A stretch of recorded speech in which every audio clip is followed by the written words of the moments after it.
Hey guys, Matt Rosier here with Firearms Policy Coalition, bringing you another weekly update, just to make sure you have all of the latest information on everything affecting your right to keep and bear arms. Let's get straight into it. Did Illinois accidentally criminalize pandemic carry? Now there's some conflicting information coming out in Illinois thanks to Governor Pritzker, who mandated that as of today, May 1st, anyone going outside or unable to maintain social distance must wear a mask. Now, this wouldn't be a big deal, but Illinois has a law on the books making it illegal to carry guns while wearing a mask. So that might mean residents of Illinois have to choose between complying with the criminal law or the governor's order, or not having a means to defend themselves. So after realizing how badly they botched this job, the state police issued a statement that basically said, yeah, it's illegal, but we're maybe not going to enforce it, probably. The governor tried to use this statement to skate out of it. I'm glad to see the grandson of Al Capone's tax lawyer, I'm not kidding, look it up, has it together up there. Gun rights activists across social media platforms have been flooding High Point requesting parts kits. Now, the accompanying memes have been pretty hilarious, focusing on Mr. High Point and all the profits he'd presumably make if he followed the memers' demands.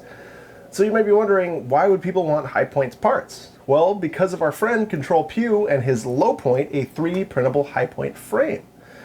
The problem is, the Low Point frame was so popular, it caused High Point's parts kits to disappear and the price to skyrocket. So the boys are demanding Mr. Point to sell the parts. We talked about the Low Point before, and it's pretty interesting, pretty cool little design. And the High Point, being a direct blowback firearm, means that it kind of lends itself to a 3D printable frame in a lot of ways. Now, it's no secret that the government is spending loads of cash, and Congress was courteous enough to return $1,200 to us peasants. Now, what they probably didn't expect was that a bunch of that money was spent by people buying their first guns. Just like we saw a bunch of purchases after the quarantine orders started going into effect, there was a spike in purchases as soon as people's Ronabucks hit their bank accounts.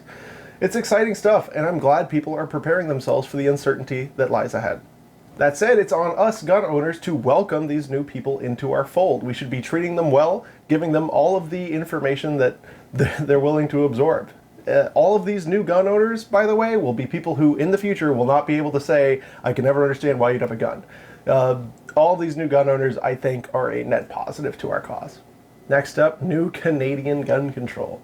Just like I told you guys last week, Justin Trudeau, like many politicians, just can't let a good tragedy go to waste. Exploiting the horrific murders in Nova Scotia at the end of last month, Trudeau is using his executive power to ban a number of very popular semi-automatic rifles by decree. On top of that, it seems Trudeau's party is packaging some follow-up gun legislation that will undoubtedly impact law-abiding Canadians. Everybody is talking about the New York State Rifle and Pistol Association case being sent down as moot by the Supreme Court earlier this week. As we've discussed many times in the past, this case showed a pretty concerted effort from the defendants to moot it from the start. They wanted out of the court. So the case is now going back to the Second Circuit and the District Court, where the parties will argue whether the plaintiffs can add a claim for damages, keeping the case afloat. Now, this doesn't mean we'll have another 10 years without a 2A case through the Supreme Court, though. The court has about 10 Second Amendment cases stacked for review right now, and it seems some of the justices are very interested in reviewing at least some of them. Down in Jackson, Mississippi, Mayor Lumumba attempted to ban the open carry of firearms during the pandemic. Now, this is unsurprising when you consider that Lumumba is backed by Bloomberg, who also donated $1 million to the city. I mean, pure coincidence. Fortunately, it didn't take long for the state attorney general to write a letter to the mayor informing him that, big surprise, mayors can't just override state law, even in an emergency. Now, Mayor Lumumba, of course, doubled down and is now being sued in federal court. Given his open defiance of the law and the Constitution, it'll be interesting to see what happens when the judge tells Lumumba he's wrong too. Despite not being nearly as charismatic as Chris Christie, Phil Murphy keeps popping up in the news. First, it was for shutting down permitting in gun shops. Last week, it was for having people arrested at a rabbi's funeral. And this week, it's for using his thugs to prevent a reporter from attending daily briefings. Mr. Rubian, who serves as a press member for the New Jersey Second Amendment Society, claims he was thrown out of Murphy's daily briefing shortly after his organization filed a lawsuit for the gun shop closures. That sounds like retaliation to me, but I have to give Murphy credit. At least his disrespect for the First and Second Amendment is consistent.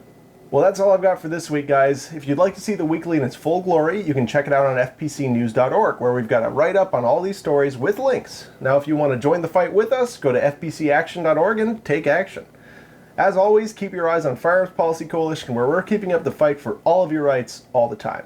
I've been Matt LaRosiere, and I'll see you real soon.